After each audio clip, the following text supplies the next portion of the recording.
certain doctrines and related Supreme Court judgments. ఆ topics కంటిన్యూషన్గా చెప్పుకుంటూ వెళ్దాం with specific focus on recent Supreme Court judgments. లేటెస్ట్గా Supreme Court judgments ఏం చెప్పింది, what are the important aspects in the judgments and what is the important outcome of the judgment, ఆ judgment యొక్క outcome ఏంటి, ఇవన్నీ today will discuss certain things. So let's start. ఒకటి, for polity related topics 2016 మెయిన్స్లో కూడా ఒక question వచ్చింది. 2016 మెయిన్స్లో కూడా IR Coelho versus state of Tamil Nadu. I R Coelho versus state of Tamil Nadu 2007 ఈ judgement. 2007 I R Coelho versus state of Tamil Nadu. So ఈ జడ్జ్మెంట్ ఏంటి, దీనిలో ఏముందో ఒకసారి చూద్దాం. యాక్చువల్గా మనందరికి తెలుసు, వీ ఆల్ నో దాట్ మన కాన్స్టిట్యూషన్లో 9th షెడ్యూల్ అనేది ఫస్ట్ అమెండ్మెంట్లో యాడ్ చేశారు. 9th schedule was added to the constitution by first amendment. అయితే 9th షెడ్యూల్ సంబంధించి ల్యాండ్ రిఫార్మ్స్ ఉంటాయి. బేసికల్గా 9th షెడ్యూల్ ఎందుకు యాడ్ చేశారు అంటే దానిలో ల్యాండ్ రిఫార్మ్స్ గురించి పెట్టారు కాబట్టి. 9th schedule is generally immune from judicial review. బేసికల్గా 9th షెడ్యూల్లో పెట్టిన వాటిని జ్యుడిషియల్ రివ్యూ చేయకూడదని అప్పుడు చెప్పారు. వెన్ 9th షెడ్యూల్ ఇంట్రడ్యూస్ ఈ కేసెస్లో 9th షెడ్యూల్ ఇమ్యూనిటీ ఉంది, నో జ్యుడిషియల్ రివ్యూ అని. అయితే ఒక చిన్న ప్రాబ్లం వచ్చింది. తమిళనాడు స్టేట్ గవర్నమెంట్ వాళ్ళు రిజర్వేషన్స్ దాదాపు 69% ఇచ్చారు. బేసికల్గా reservation should not exceed 50%. Reservation అనేవి 50% కన్నా ఎక్కువ ఉండకూడదు. But Tamil Nadu state government have given reservations of around 69%. So definitely అప్పుడు ఏమవుద్ది, కోర్టు దగ్గరికి వెళ్ళి ఆ రిజర్వేషన్స్ కొట్టేస్తారనమాట, సుప్రీంకోర్టు కొట్టేస్తుంది. కాబట్టి కాన్స్టిట్యూషన్ అమెండ్ చేసి 9th షెడ్యూల్లో తమిళనాడు రిజర్వేషన్స్ తీసుకెళ్ళి పెట్టారు. అంటే 9th షెడ్యూల్ ఏది పెట్టినా ఇంక జ్యుడిషియల్ రివ్యూ ఉండదా అనే క్వశ్చన్ వచ్చింది. అంటే 9th షెడ్యూల్ ఏదైనా చేసేయచ్చా, 9th షెడ్యూల్లో ఏది పెట్టినా సరే ఇంకా కంప్లీట్ ఇమ్యూనిటీ ఉంటుందా అని చెప్పి సుప్రీంకోర్టుకి కేసు వెళ్ళిందనమాట. అదే I R Coelho versus state of Tamil Nadu case. అంటే ఫర్ ఎగ్జాంపుల్ రేపొద్దున Balalatha permanent prime minister of India అని చేసి 9th షెడ్యూల్లో పెట్టేశారనుకో, అంటే ఇంకా జ్యుడిషియల్ రివ్యూ ఉండదా, దానిలో ఉండాలి కదా. సో సుప్రీంకోర్టుకి వెళ్ళింది. సుప్రీంకోర్టు ఐఆర్ కోహెలో కేసులో 9 మంది జడ్జీలు, 9 జడ్జెస్ ఏం చెప్పారంటే there is no blanket immunity, there is no blanket immunity of all the items that were mentioned in the 9th schedule from judicial review. 9th షెడ్యూల్లో పెట్టిన అంశాలన్నిటికీ జ్యుడిషియల్ రివ్యూ లేదు అనే బ్లాంకెట్ ఇమ్యూనిటీ లేదు. Judicial review is the basic structure of Indian constitution. ఎవరన్నా fundamental rights violate అవుతుంటే, if any fundamental rights are violated, definitely even if it is in the 9th schedule we can question it. 9th schedule లో ఉన్నా సరే there can be a judicial review అని చెప్పి I R Coelho versus state of తమిళనాడులో judgement వచ్చింది 2007లో. So just because something is inserted in 9th schedule that does not mean that it will get immunity from judicial review. Just because something is inserted in 9th schedule that does not mean that there is a immunity from judicial review. Judicial review నుంచి immunity ఉంటుందని ఏం లేదనమాట. So remember this, 9th schedule is very very important, particularly I R Coelho case.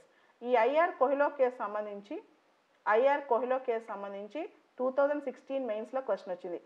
జనరల్గా case పేర్లు క్వశ్చన్లో ఇవ్వడు, కానీ విచిత్రం ఏంటంటే the wonderful thing is in 2016 they have directly have given question about explain I R Coelho versus state of Tamil Nadu case.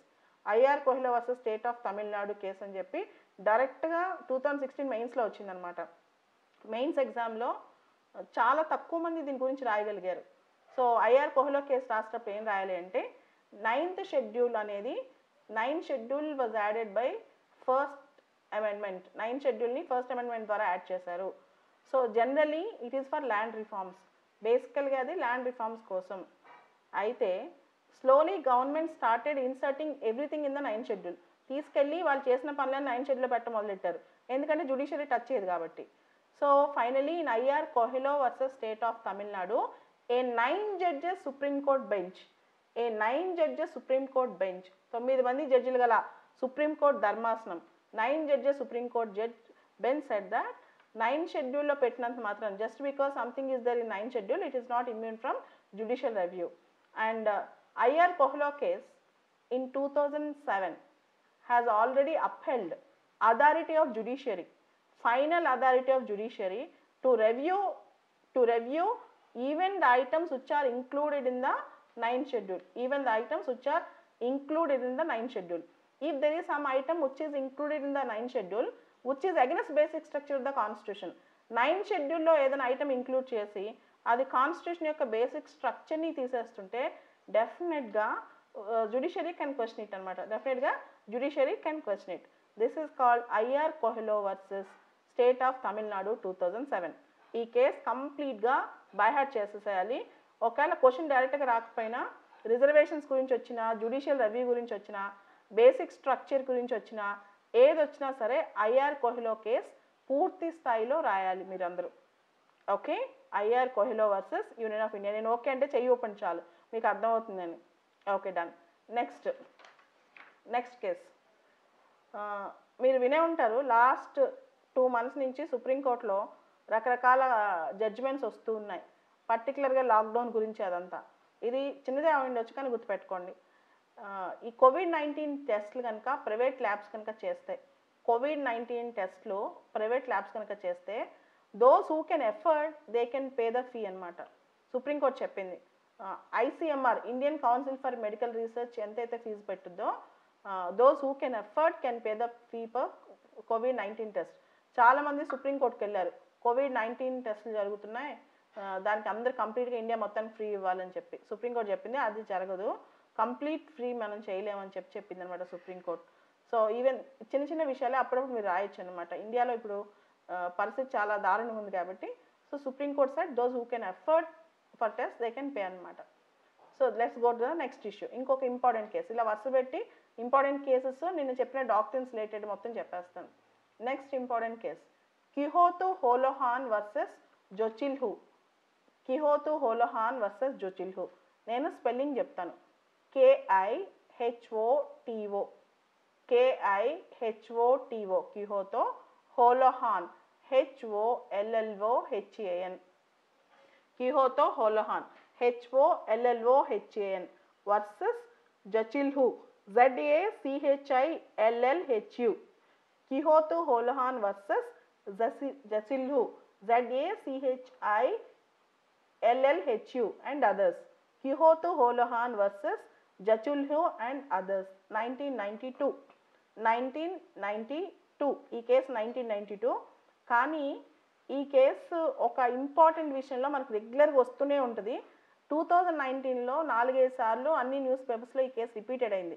కర్ణాటకలో చాలామంది ఎంపీలు, కాంగ్రెస్ ఎంపీలు వెళ్ళి బీజేపీలో చేరటం, ఈ సంఘటనలో ఈ కేసు చాలా సందర్భాల్లో వచ్చిందనమాట. సో ఈ కేసు గురించి చెప్తాను, ఒకసారి చూడండి.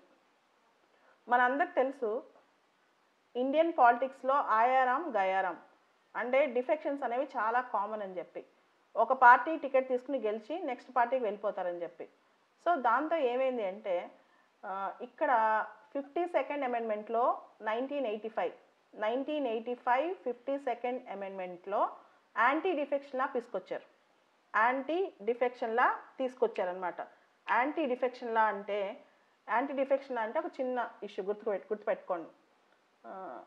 ఇప్పుడు నేను ఒక పార్టీ టికెట్ తీసుకుని గెలిచిన తర్వాత వాలంటరీగా వేరే పార్టీకి వెళ్ళిపోయాను.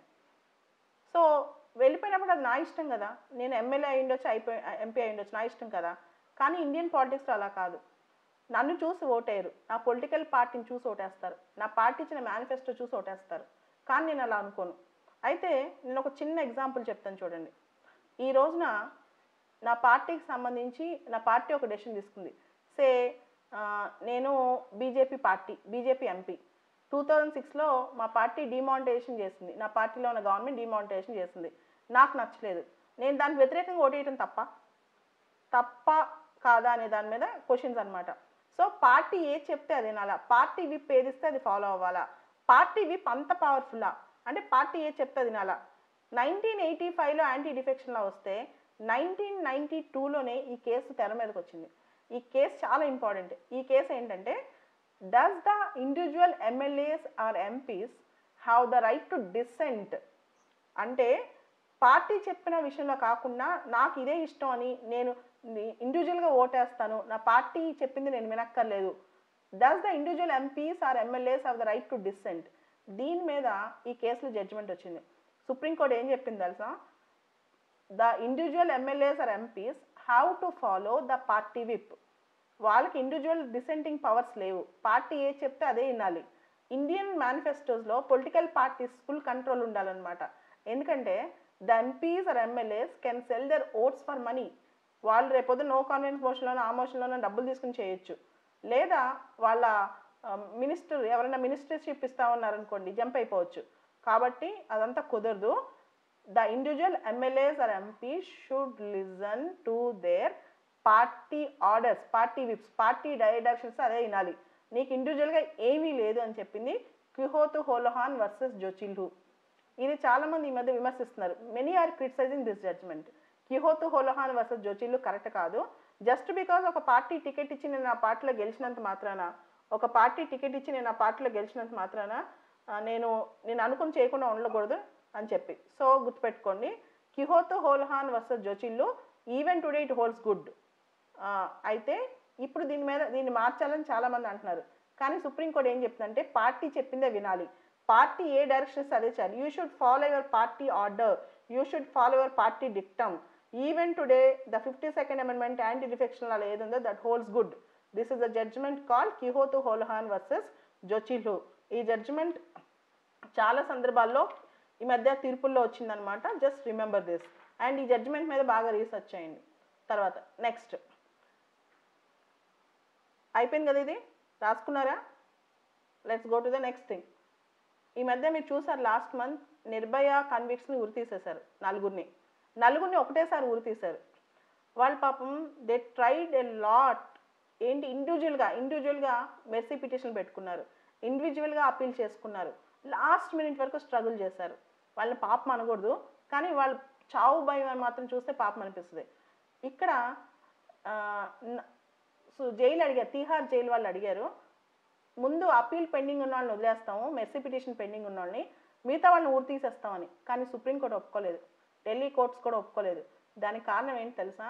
ఒక జడ్జిమెంట్ ఉంది. If 4 people or 5 people or 6 people, కొంతమంది if few people are convicted under the single offence and if all got death penalty, ఒక 4 5 ఒకటే తప్పుకి డెత్ పెనాల్టీ వచ్చిందనుకోండి, అందరినీ ఒకటేసారి ఉరిదీయాలి, విడివిడిగా ఊరితీయకూడదు, విడివిడిగా అందరినీ ఊరితీయకూడదు, అందరినీ ఒకటేసారి ఊరితీయాలన్నమాట.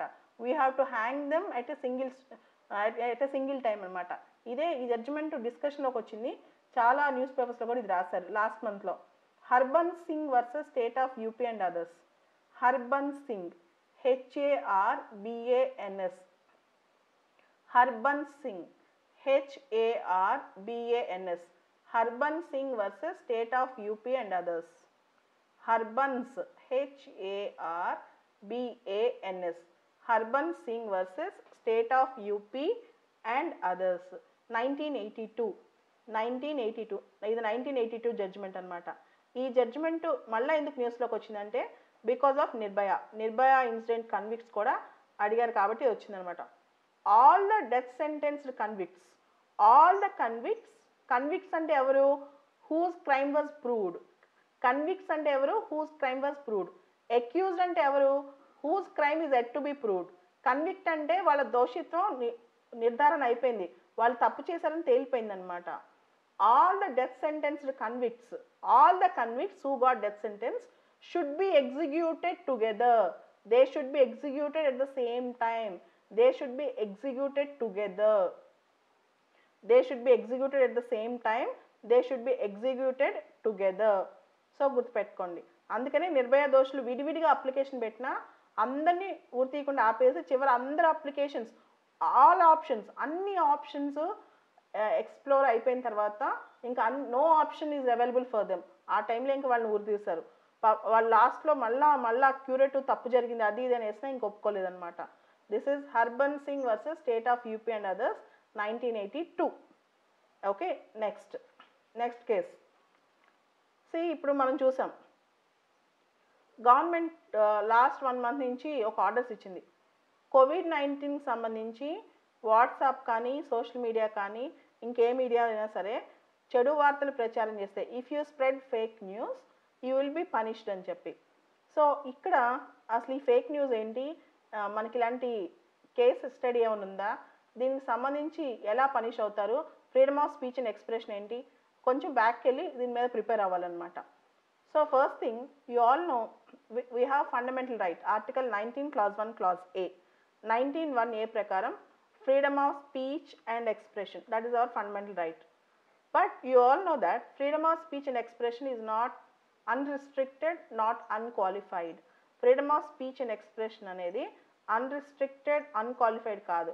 It is a qualified right. Qualified right అంటే there can be some conditions, there can be some restrictions. Qualified right అంటే there can be some conditions, there can be some restrictions. దానిలో కొన్ని పరిమితులు ఉంటాయి, కొన్ని కండిషన్స్ ఉంటాయి అన్నమాట. So article 19 clause 1 clause A restrictions article 19 clause 2లో ఉన్నాయి. 19 clause 1 clause A restrictions 19 clause 2లో ఉన్నాయి. ఏమేమి ఉన్నాయి? Security of the state, friendly relations with the foreign states, incitement of an offence, decency, morality, contempt of court, public order, defamation, sovereignty, unity, integrity of India. ఇవన్నీ కూడా 19 clause 1 clause Aకి restrictions. అంటే we don't have unlimited freedom of speech. ఈ రోజున COVID-19 గురించి మనం చెత్తంతా రాసి వాట్సాప్లో పెట్టేసి ప్రజలను భయపెట్టాం అనుకోండి, రేపు పొద్దున వచ్చి పోలీసులు తీసుకెళ్తారు. అయితే ఇక్కడ దీనికి సంబంధించి, అంటే COVID-19 సంబంధించి కాదు, ఇప్పుడు దేశానికి వ్యతిరేకంగా ఎవరు చేసే పరిస్థితి కాదు, కానీ ఒకప్పుడు మనకి ఐటీ యాక్ట్ ఉంది, ఇన్ఫర్మేషన్ టెక్నాలజీ యాక్ట్ 2000 అని. దానిలో సెక్షన్ 66A ఉందన్నమాట. Section 66A, section 66B, section 66C ఇవన్నీ చాలా అప్పట్లో బాగా న్యూస్లోకి వచ్చాయి. అయితే 2015లో ఒక కేసు జరిగింది, Shreya Singhal versus union of India. 2015 అన్నమాట.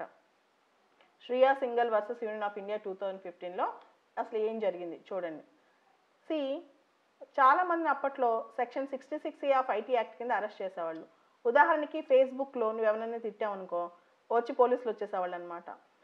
ఒకసారి బాంబేలో 2 అమ్మాయిలను అరెస్ట్ చేస్తారు. ఫేస్బుక్లో వాళ్ళు రాశారు ఏమని, బాల్ ఠాక్రే చచ్చిపోతే సెలవిచ్చేయాలా, బాల్ ఠాక్రే అంత గొప్పవాడా అని. సో మా బాల్ ఠాక్రేని అన్నారని చెప్పి శివసేన వాళ్ళు వాళ్ళపైన కేసు పెడితే వాళ్ళని అరెస్ట్ చేసుకెళ్లారు. ఏ సెక్షన్ అరెస్ట్ చేశారంటే 66A కింద. ఇట్లా 66A అనేది చాలామంది అరెస్ట్ చేసేవాళ్ళు. అప్పుడు శ్రీయా సింగల్ అనే ఒక అమ్మాయి PIL ఫైల్ చేసింది, పబ్లిక్ ఇంట్రెస్ట్ లిటిగేషన్ ఫైల్ చేసింది అనమాట శ్రీయా సింగల్.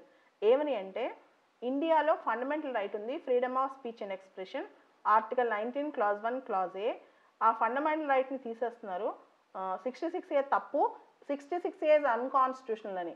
ఆ PIL సుప్రీంకోర్టు తీసుకుని ఎస్ సెక్షన్ 66A వల్ల ప్రజలు వాళ్ళ భావాలను వ్యక్తం చేయలేకపోతున్నారు, people are unable to speak from their heart, కాబట్టి section 66A is unconstitutional. Done. Will go to the next thing. And మీకు తెలిసిన ఒక ఫేమస్ కేసు ఆల్రెడీ మీకు బోల్డ్ సార్లు తెలుసు, మళ్ళీ కూడా గుర్తుపెట్టుకోండి, Puttaswamy versus union of India judgement 2017. 9 judges constitutional bench Aadhaar కేసులో right to privacy is a fundamental right. Puttaswamy versus union of India Aadhaar case, right to privacy is a fundamental right. Okay, ఇది right to privacy అనేది మీకు తెలుసు, you all know that. First time right to privacy is a fundamental right అని చెప్పారు. 1965లో Kharak Singh versus state of యూపీలో right to privacy is not a fundamental right అని చెప్పారు. సుప్రీంకోర్టు చెప్పింది, correct Singh versus state of UP 1965 right to privacy is not a fundamental right అని చెప్పింది. కానీ 2017 Puttaswamy versus union of India right to privacy is a fundamental right అని చెప్పారు. So let's go to the next thing. ఇంకా కాన్స్టిట్యూషన్లో ఉన్న famous cases అవి ఎలా ఇవాల్వ్ అయినాయి, డీటెయిల్గా ఒక్కోటి ఎలా ఇవాల్వ్ అయినాయి చెప్పుకుందాం. దానిలో కొన్ని వచ్చిన డాక్ట్రిన్స్ కూడా చెప్పుకుందాం. So let's go with the next important case in the constitution. మనకి ఇండిపెండెన్స్ వచ్చినప్పుడు, వెన్ వీ గాట్ ఇండిపెండెన్స్, మన కాన్స్టిట్యూషన్ రాశారు అప్పట్లో. ఇండిపెండెన్స్ వచ్చేటప్పటికే కాన్స్టిట్యూంట్ అసెంబ్లీ వచ్చింది, మన కాన్స్టిట్యూషన్ డ్రాఫ్టింగ్ కూడా స్టార్ట్ అయింది. అయితే మనకి ఇండియాలో very bad land holding system ఉండేది, చాలా బ్యాడ్ ల్యాండ్ హోల్డింగ్ సిస్టమ్ అనమాట. ఎట్లా ఉండేదంటే zamindari system, jagirdari system, mahalwari system, inamdari system. There are zamindars, rajas, పిల్ల జమీందారులు, వీళ్ళందరూ బోల్డ్ మంది ఉండేవాళ్ళు. ఒక పల్లెటూరుకి వెళ్తే if you go to a village, thousands and thousands acres of lands, వేల వేల ఎకరాలు ఓన్లీ 10 మంది చేతిలో ఉండేవి. మిగతా వాళ్ళందరూ పేదవాళ్ళు ఉండేవాళ్ళు, చాలా పూర్ ఉండేవాళ్ళు, ల్యాండ్లెస్ ఉండేవాళ్ళు అనమాట. సో ఆ కండిషన్లో మనకి ఇండిపెండెన్స్ వచ్చింది. అసలు ఆ కండిషన్ ఎందుకు వచ్చింది? ఎందుకు కొంతమంది చేతిలో అంత ల్యాండ్ ఉందంటే బ్రిటిష్ వాళ్ళు వాళ్ళ ల్యాండ్ హోల్డింగ్ సిస్టమ్ అలా ఉంది. రెవెన్యూ కలెక్షన్ ఈజీగా ఉండటం కోసం, బ్రిటిష్ వాళ్ళ రెవెన్యూ కలెక్షన్ ఈజీగా ఉండటం కోసం బ్రిటిష్ వాళ్ళు ఏం చేశారంటే జమీందార్స్ని, జాగీర్దార్స్ని వీళ్ళందరినీ తయారు చేశారు. సో ల్యాండ్ అనేది చివరికి కొంతమంది చేతిలో ఉంది, చాలామంది landless.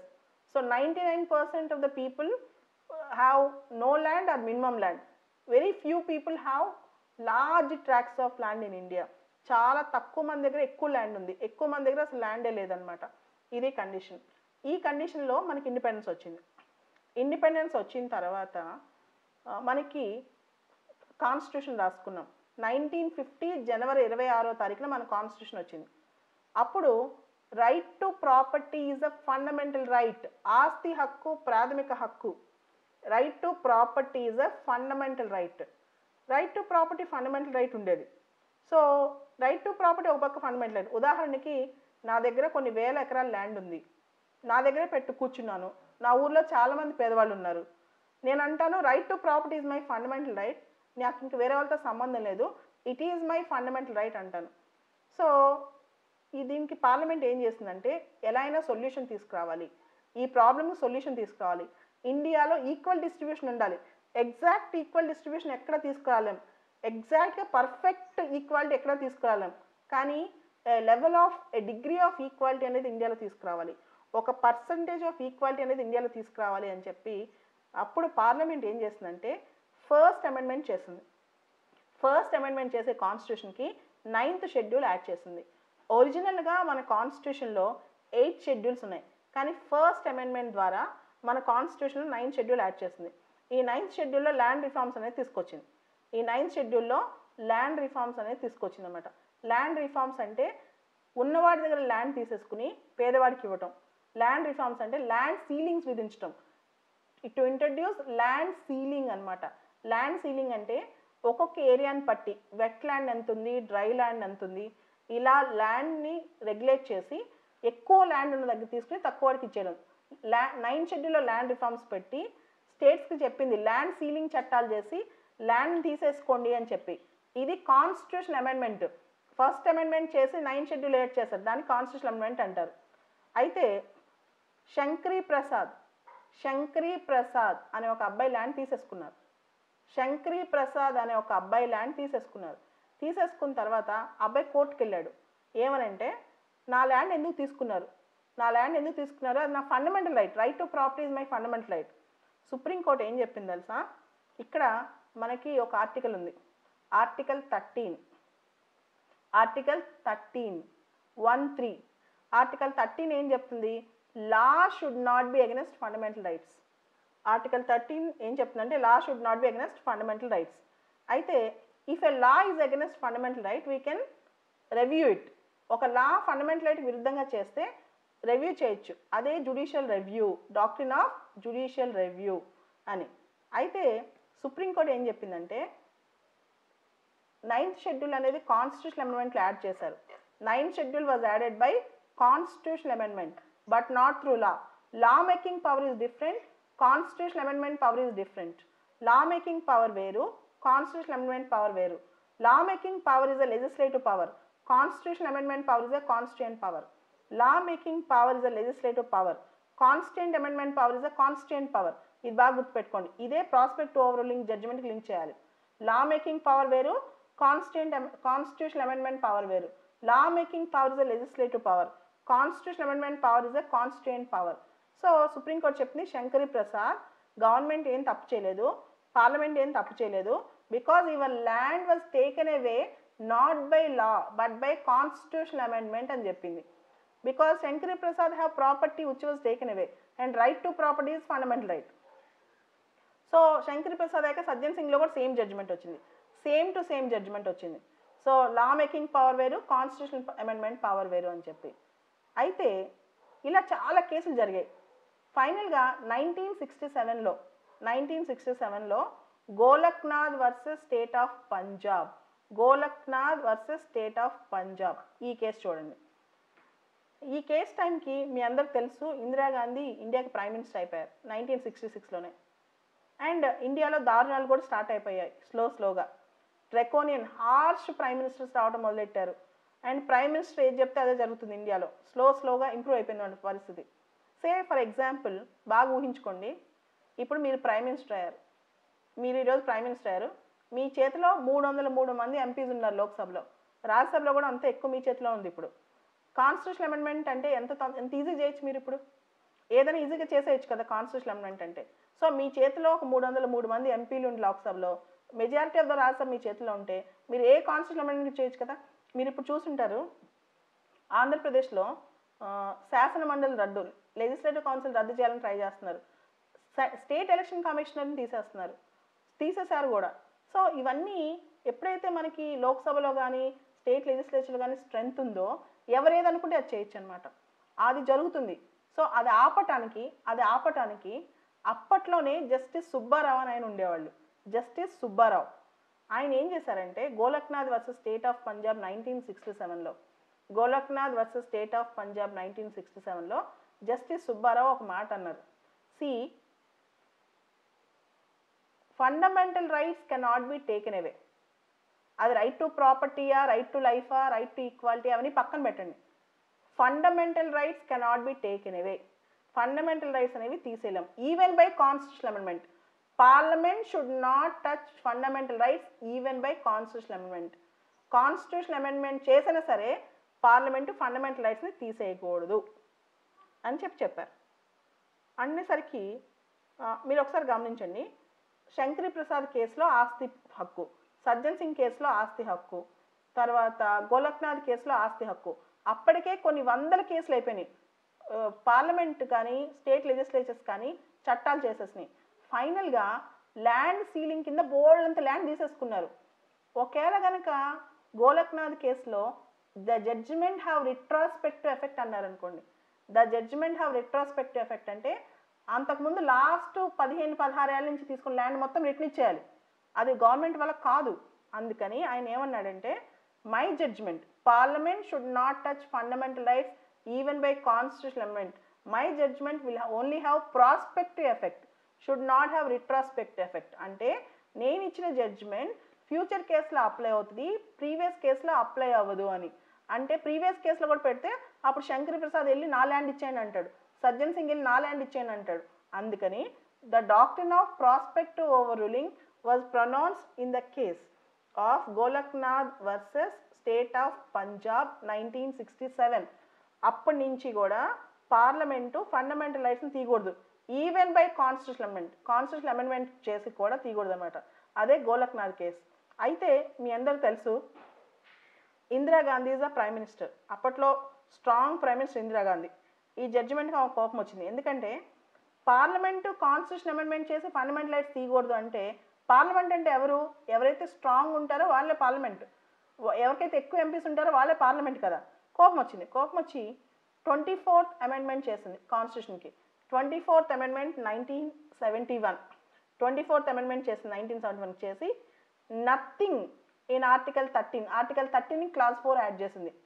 By 24th amendment 1971 parliament added clause 4 to article 13. Article 13కి క్లాస్ 4 యాడ్ చేసి ఏం చెప్పారు తెలుసా? Nothing in article 13 applies to constitutional amendment. Nothing in article 13 applies to constitutional amendment అంటే అర్థం ఏంటంటే ఆర్టికల్ 13 ఏం చెప్తుంది? Law should not be against fundamental right. Article 13 ఏం చెప్తుందంటే ఫండమెంటల్ రైట్స్ వ్యతిరేకంగా చట్టాలు ఉండకూడదు. కానీ 13 క్లాస్ 4 ఏం చెప్తుందంటే ఫండమెంటల్ రైట్స్ వ్యతిరేకంగా కాన్స్టిట్యూషనల్ అమెండ్మెంట్స్ ఉండొచ్చంట. ఇందిరాగాంధీ గారు చెప్పారు ఫండమెంటల్ రైట్స్ వ్యతిరేకంగా కాన్స్టిట్యూషన్ అమెండ్మెంట్స్ ఉండొచ్చు. ఆర్టికల్ 13కి క్లాస్ 4 యాడ్ చేసి 24th అమెండ్మెంట్ ద్వారా ఈ మాట చెప్పారు.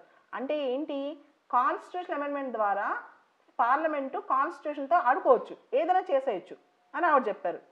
సో ఇంకా ఫైనల్గా ఈ కేసులన్నీ గోలక్నాథ్ కేసు, 24th అమెండ్మెంట్, ఇవన్నీ ఫైనల్గా 1973లో Kesavananda Bharati versus state of Kerala, 1973లో Kesavananda Bharati versus state of కేరళలో క్వశ్చన్ చేశారు ఏమనంటే 24th అమెండ్మెంట్ కరెక్టా, గోలక్నాథ్ జడ్జిమెంట్ కరెక్టా, అసలు ఇవన్నీ ఏమి కరెక్ట్లో అని. కేశవానంద భారతి జడ్జిమెంట్లో మొత్తం 13 జడ్జెస్ ఉన్నారు. There are 13 judges. Kesavananda Bharati జడ్జిమెంట్లో 13 మంది జడ్జిలు, 7 జడ్జిలు ఒకవైపు అయిపోయారు, 6 జడ్జిలు ఒకవైపు అయిపోయారు. 7:6 అనమాట. 7 జడ్జిలు ఒకవైపు, 6 జడ్జిలు ఒకవైపు. ఏం చెప్పారంటే 7 జడ్జిలు, see parliament have power to amend any part of the constitution including fundamental rights. Parliament కాన్స్టిట్యూషన్లో ఏ పార్ట్ అయినా అమెండ్ చేయొచ్చు, ఇంక్లూడింగ్ ఫండమెంటల్ రైట్స్. ఫండమెంటల్ రైట్స్తో సహా ఏ పార్ట్ అయినా పార్లమెంట్ అమెండ్ చేయొచ్చు. అయితే the power to amend that does not mean power to abrogate the constitution. Parliament amending powers అంటే రాజ్యాంగాన్ని అమెండ్ చేయొచ్చు, కానీ రాజ్యాంగాన్ని నాశనం చేయకూడదు, రాజ్యాంగాన్ని కూలదోయకూడదు. The power to amend does not mean the power to abrogate the constitution. Parliament amending powers does not mean power to abrogate the constitution, and Parliament should not touch basic structure of the constitution. Parliament should not touch basic structure of the constitution. అంటే ఏదైనా చేయొచ్చు కాన్స్టిట్యూషన్ని, కానీ basic స్ట్రక్చర్ని touch చేయొద్దు అని చెప్పి Kesavananda Bharati versus state of కేరళలో చెప్పారు. చెప్పేసరికి దీన్నే డాక్ట్రిన్ ఆఫ్ బేసిక్ స్ట్రక్చర్ అంటాం. Doctrine of basic structure. ఇక్కడ గుర్తుపెట్టుకోండి, కేశవానంద భారతి కేసులో 11 మంది జడ్జిలు ఉన్నారు. అసలు ఇప్పట్లో మ్యాక్సిమం 7 కానీ 9 కానీ 13 జడ్జెస్ ఉన్న బెంచే లేదు. ఎప్పుడైనా సుప్రీంకోర్టు బెంచెస్ అన్నీ ఆడ్లో ఉంటాయి, ఈవెన్లో ఉండవు. 7, 9, 13, 11 ఇలా ఉంటాయి అన్నమాట. ఎందుకంటే కాన్స్టిట్యూషనల్ డెసిషన్స్ ఇవ్వాలన్నప్పుడు ఈక్వల్గా డివైడ్ అవ్వకూడదు, ఆడ్గా ఉండాలన్నమాట. అందుకని 7:6. సో ఇది డాక్ట్రిన్ ఆఫ్ బేసిక్ స్ట్రక్చర్. మీ అందరికి తెలుసు, ఇందిరాగాంధీ ప్రైమ్ మినిస్టర్. ఈ బేసిక్ స్ట్రక్చర్ డాక్టర్ని సపోర్ట్ చేసిన 3 జడ్జిల్ని ఇందిరాగాంధీ పక్కన పెట్టేసింది. 4th సీనియర్ జడ్జికి సీజే పోస్ట్ ఇచ్చింది. అప్పట్లో CJ post, chief justice of India post ఖాళీ అయితే ఇందిరాగాంధీ గారు ఫస్ట్ బేసిక్ స్ట్రక్చర్ థియరీని సపోర్ట్ చేసిన జడ్జెస్ని పక్కన పెట్టి 4th జడ్జికి సీజే పోస్ట్ ఇచ్చింది.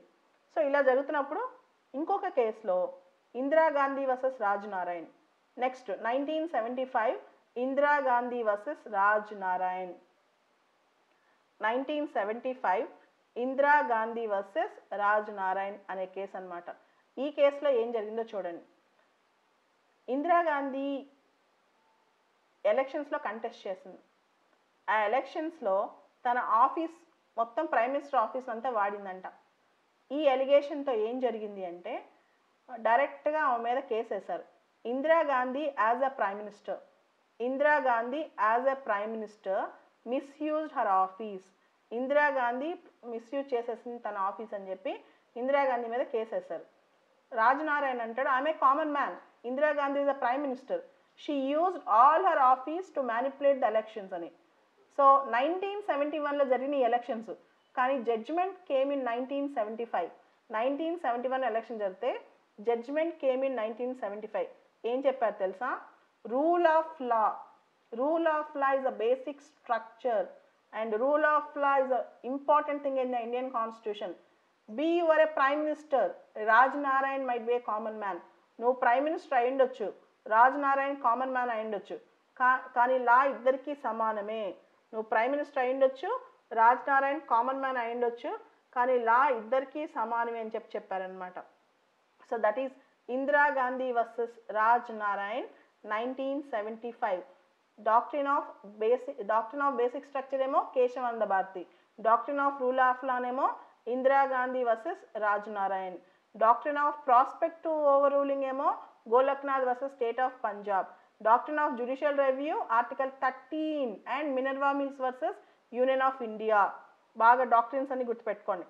Doctrine of basic structure Kesavananda Bharati, doctrine of rule of law Indira Gandhi versus Raj Narayan, Doctrine of judicial review, Article 13 and Minerva Mills versus Union of India. And doctrine of prospective overruling, it is Golaknath versus State of Punjab. ఇవన్నీ Indian constitution important doctrines. ఈ doctrines అన్నీ స్లోగా కేసుతో రిలీట్ చేస్తూ explain చేస్తుంటారు మీకు కంప్లీట్గా ఉన్న డాక్ట్రిన్స్ మొత్తం. సో ఇప్పుడు చూడండి, ఒక డాక్ట్రిన్ చెప్తాను, డాక్ట్రిన్ ఆఫ్ ప్లెజర్. దీనికి ఒక ఎగ్జాంపుల్ ఇస్తాను, డీటెయిల్గా బాగా వినండి.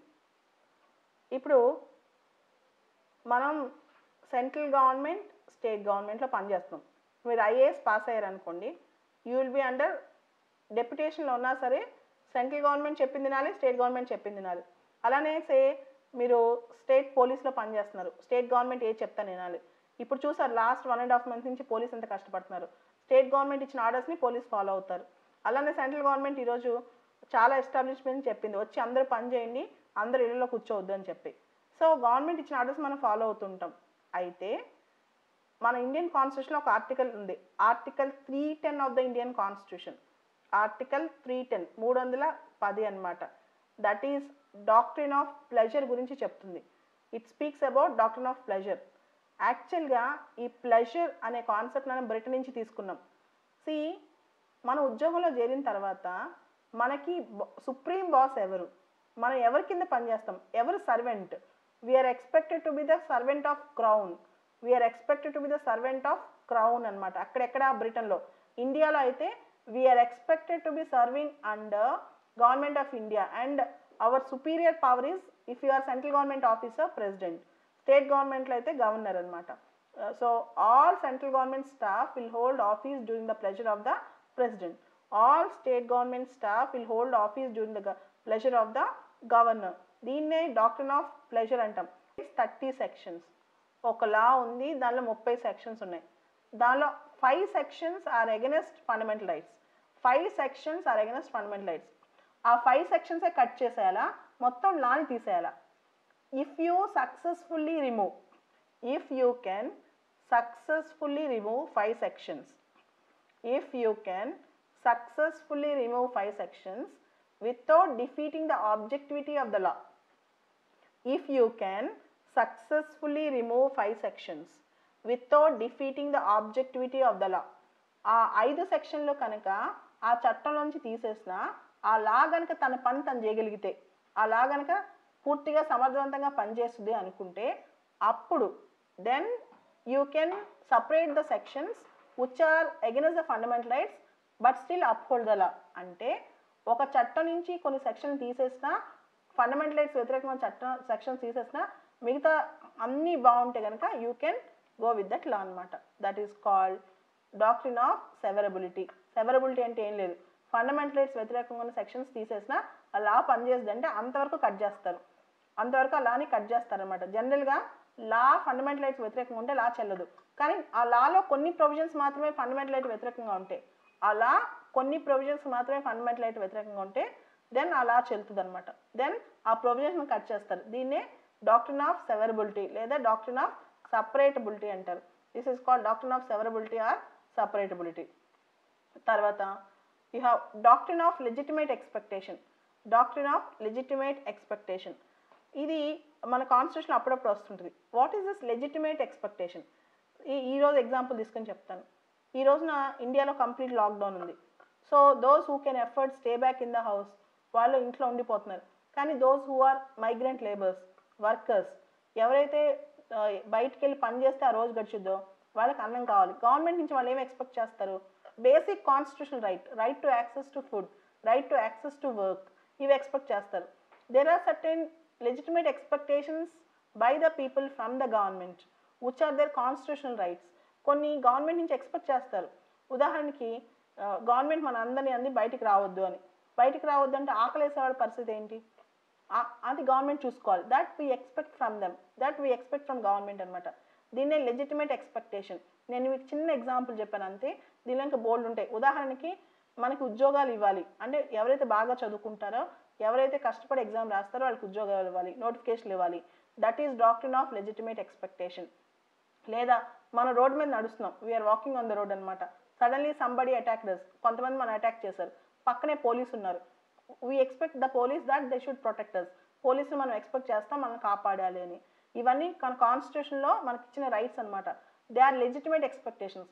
అలానే మనం పీస్ఫుల్గా మనం రిలీజియస్ ప్రాక్టీస్ చేస్తున్నాం, ప్రే చేస్తున్నాం అనమాట. మన సెక్యులరిజంని ప్రొటెక్ట్ చేయాలి, మన స్టేట్ మన సెక్యులరిజంని ప్రొటెక్ట్ చేయాలి. This is legitimate expectation. This is called doctrine of legitimate expectation. తర్వాత ఇంకొక doctrine of constitutional morality.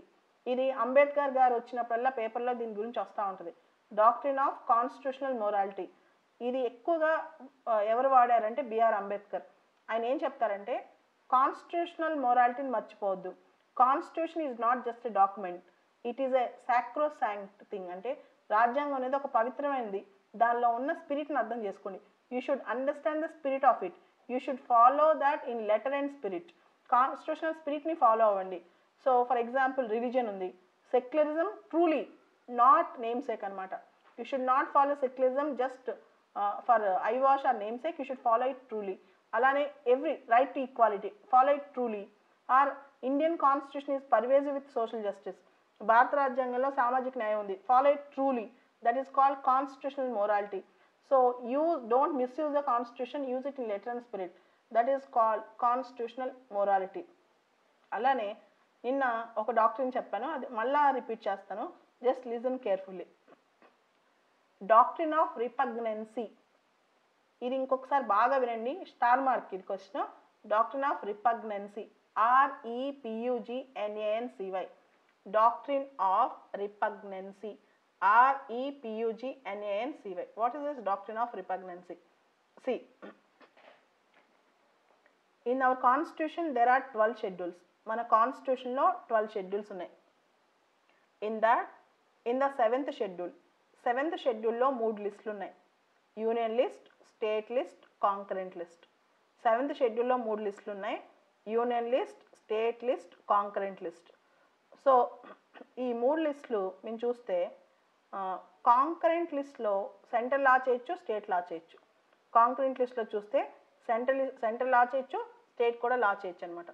Say for example నేను సెంటర్ మీట్ స్టేట్స్. కాంకరెంట్ లిస్ట్లో ఒక విషయం మీద మీరు నేను ఇద్దరం లా చేసాం.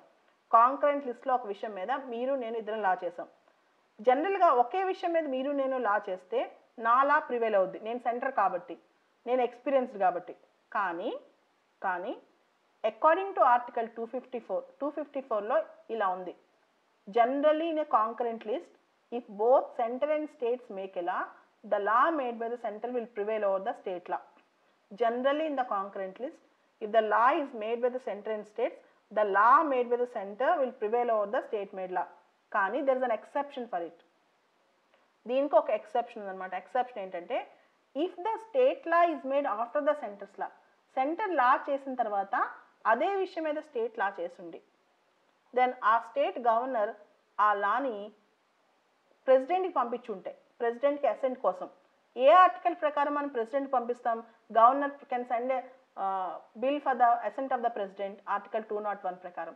ఆర్టికల్ 201 ప్రకారం గవర్నర్ ఆ లాని, ఆ బిల్లుని ప్రెసిడెంట్కి పంపించుంటే, కొన్ని ప్రత్యేక పరిస్థితుల్లో ప్రెసిడెంట్ దాన్ని సైన్ చేస్తే, ఆ స్టేట్కి ఇది అవసరం అని సైన్ చేస్తే, then in that particular state center's law will not apply, state law will apply. In that particular state center's law will not apply, state law will apply. Just see, I'm repeating again. నేను మళ్ళీ repeat చేస్తాను చూడండి. Article 254 doctrine of repugnancy. This article applies only to concurrent list. ఈ article అనేది only concurrent లిస్ట్కి మాత్రమే apply అవుతుంది. Concurrent list అంటే ఏంటి? Where center and state both can make law.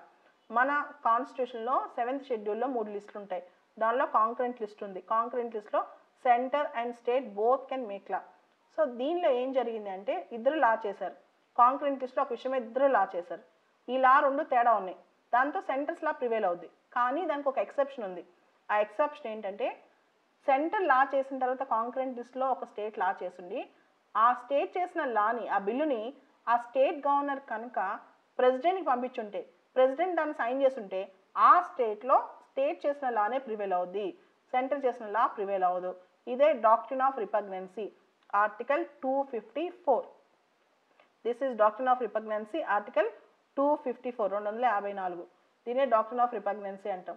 అలానే doctrine of harmonious construction. Doctrine of harmonious construction.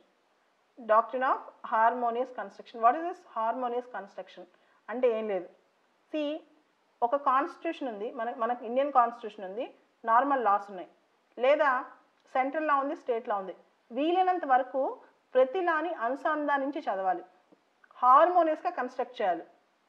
లేదా ఒకే లాలో 2 provisions ఉన్నాయి, సే ఫర్ ఎగ్జాంపుల్ ఆర్టికల్ 21 ఉంది, ఆర్టికల్ 19 ఉంది. బోత్ ఆర్ హార్మోనియస్లీ కన్స్టిట్యూట్ అంటే రెండింటిని కనెక్ట్ చేసి చదువుకోవాలి. కాన్స్టిట్యూషన్ కానీ వేరే లాస్ని కానీ అగెనెస్ట్గా, పారాడాక్సికల్గా, కాన్ఫ్లిక్టింగ్గా చదవకూడదు. ప్రతి లాని వీలైనంత వరకు హార్మోనియస్గా కన్స్ట్రక్ట్ చేయాలి. అదేవిధంగా every law in India should be harmonious to constitution. ఇండియాలో ప్రతి లా కూడా కాన్స్టిట్యూషన్ పరంగానే ఉండాలి, కాన్స్టిట్యూషన్కి విరుద్ధంగా ఉండకూడదు. Every law should be harmonious to the constitution and law should not be contradictory. ఇవన్నీ కూడా, లేదా when supreme court or high courts or courts interpreting the constitution, ఇవన్నీ చేసేటప్పుడు ఒక హార్మోనియస్ కన్స్ట్రక్షన్ అనేది ఉండాలన్నమాట.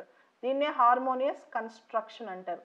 So doctrine of rule of law, doctrine of prospective overruling, doctrine of pleasure, doctrine of basic structure, doctrine of judicial review, doctrine of waiver, doctrine of eclipse, doctrine of due process of law, doctrine of legitimate expectation, doctrine of constitutional morality, doctrine of due process of law, ఇవన్నీ చెప్పుకున్నాం.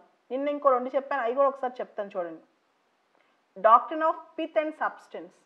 Doctrine of pith and substance, PITH.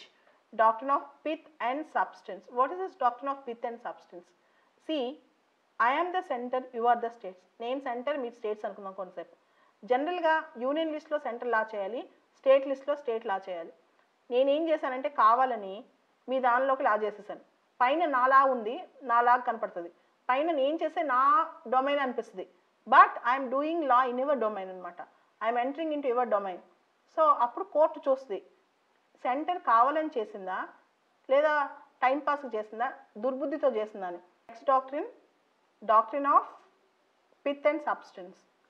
Doctrine of pith and substance. దీనిలో చూడండి, centre and states. Centre ఏమో సెంటర్లో లా చేయాలి, state ఏమో స్టేట్లోనే చేయాలి. Centre union లిస్ట్లో లా చేయొచ్చు, స్టేట్ లిస్ట్లో లా చేయాలి. మన పార్లమెంట్ కేవలం యూనియన్ లిస్ట్ కానీ కాంకరెంట్ లిస్ట్ కానీ. సెంటర్ కనుక స్టేట్ లిస్ట్లో లా చేస్తే, దానిలో ఆ స్టేట్ కనుక సెంట్రల్ లిస్ట్లో లా చేస్తే, then court will apply 2 doctrines అనమాట. Doctrine of pith and substance or doctrine of colourable legislation. Doctrine of pith and substance or doctrine of colourable legislation. నేను కనుక బ్యాడ్ ఇంటెన్షన్తో మీ డొమైన్లోకి ఎంటర్ అవుతే కలరబుల్ లెజిస్లేషన్ అప్లై చేసి నా లా కొట్టేస్తే. నేను కనుక బ్యాడ్ ఇంటెన్షన్తో నా లా కనుక చేస్తుంటే, మీ దానిలోకి ఎంటర్ అయిపోయి లా చేస్తుంటే, దెన్ పార్లమెంట్ తప్పు చేసింది అని చెప్పి కోర్టును అలా కొట్టేస్తుంది. మీరు కనుక బ్యాడ్ ఇంటెన్షన్ నా డొమైన్లోకి ఎంట్రీ లా చేస్తే దెన్ కోర్ట్ కొట్టేస్తుంది. దీన్నే డాక్ట్రిన్ ఆఫ్ కలరబుల్ లెజిస్లేషన్ అంటారు. డాక్ట్రిన్ ఆఫ్ కలరబుల్ లెజిస్లేషన్ అంటే చూడండి, నేను మీ దానిలోకి లా చేసి బ్యాడ్ ఇంటెన్షన్తో చేస్తే, if I entered in to your domain with a bad intention then colourable legislation అని కొట్టేస్తారనమాట. లేదు, if I make a law with a good intention, పొరపాటును వచ్చి మీ డొమైన్లో కలిసాను, if I make a law with a good intention but సడన్గా మీ దానిలోకి వచ్చి కొంచెం ఇంక్లూడ్ అయ్యాను. సో సెంటర్కి బ్యాడ్ ఇంటెన్షన్ లేదు, పొరపాటున స్టేట్ లిస్ట్లో ఇంక్లూడ్ అయింది అనుకుంటే నిజంగా లా చాలా ఇంపార్టెంట్, ఆ లా లేకపోతే కష్టం అనుకుంటే then doctrine of pith and substance apply చేసి నా లాని అప్లిఫ్ట్ చేస్తుంది. అంటే మళ్ళీ చెప్తున్నాను, 2 డాక్ట్రిన్స్ ఉన్నాయి. Doctrine of pith and substance, doctrine of colourable legislation. ఈ doctrine of pith and substance colourable legislation అంటే సెంటర్ స్టేట్ లిస్ట్లో లా చేసినప్పుడు, స్టేట్ సెంట్రల్ లిస్ట్లో లా చేసినప్పుడు ఎలాంటి పరిస్థితి ఉంటుంది. జనరల్గా సెంట్రల్ లిస్ట్లో సెంట్రల్ లా చేయాలి, స్టేట్ లిస్ట్లో స్టేటే లా చేయాలి. దుర్బుద్ధి లేకుండా, బ్యాడ్ ఇంటెన్షన్ లేకుండా వాళ్ళు సడన్గా ఇంకొకరు దానిలో ఇంక్లూడ్ అవుతే అప్పుడు doctrine of pith and substance apply చేసి కోర్టు పెద్ద తప్పేం చేయలేదు, మంచి ఉద్దేశంతోనే చేశారని చెప్పి. అదే దుర్బుద్ధితో బయటికేమో నా లా చేసినట్టు కానీ లోపల కావాలని మీ దానిలో ఇంక్లూడ్ అయితే అప్పుడు మ్యాలిఫైడ్ ఇంటెన్షన్ అప్లై చేసి doctrine of colourable legislation. So ఈరోజు I have completed all the important doctrines with related cases. Important doctrines in the Indian Constitution with related cases అన్నమాట.